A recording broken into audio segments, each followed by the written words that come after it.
channel! I'm so happy to see you. As I'm sure you understood it, massive issues can come out of the phenomenon of data collection and data analysis. And our final goal here is to introduce you to the problem that can be raised when we think about the potential use authoritarian regimes or powerful states and organizations can make of data. But first of all, I would like to discuss with you the importance the collect of data has had in our history, especially during conflicts. During a more contemporary conflict, I'm talking about the World War II and the Cold War that followed it. It were times where the essential role of the acquisition of information became very, very clear. The expansion in size, in methods, in the quality of the different countries' secret services, in Germany, in the UK, in the US, are testimony of this profound change in the way people apprehended data collection. There were several things subject to the surveillance from state organizations. First of all, military data were a huge interest, and each party of the war tried to hide those data, knowing it was essential to the achievement of their goals. A lot of us already know the story of Enigma, made famous by the movie The Imitation Game. But actually, this story is worth telling once again.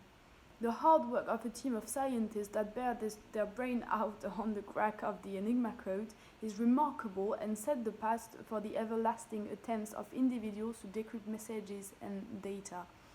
The possession of data contained in the encrypted message the Allies were intercepting from the German army has been essential to the winning of the World War II. And the UK was the only country in Europe that had not been defeated by the Third Reich. However, UK is an island, so it needs food but also material supplies, and boats from the US were notably bringing those supplies to the island.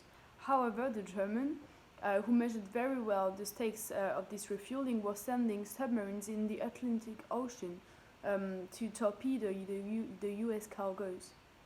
The major issue was for the Allies to intercept the positions of the German submarines in order to communicate the positions to the US cargoes, enabling them to accost safely on the British soil and to deliver the essential shipments.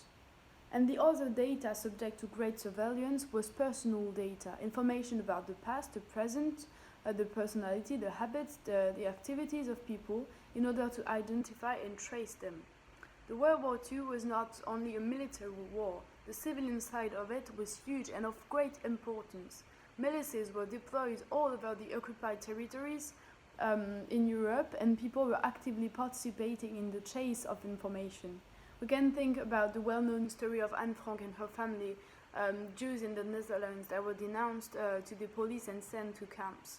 The acquisition of personal data on the populations of the countries occupied were essential to the achievement of the goals of the Nazis, that is, the elimination of a huge number of Jews, of invalid people, of old and sick individuals, of resistance, and many others. And this chase continued after the war in the USSR, where anti-communist individuals were searched and watched all the time. The Stasi had a disproportionate impact on the lives of RDA citizens, for example. So this is already the end of this video, and I'd like to make a last point. Today I try to show you how the acquisition and possession of data and personal data at times goes on can have a prominent consequences on the lives of citizens of a country. Bear in mind that the data we talked about were collected by human actions, so error could be made. But on the internet, nothing or very few can be missed, and almost everything can be found. This is the end of this video. I hope you liked it, and do keep interest in our channel to see the other videos we prepared for you on personal data and mass surveillance.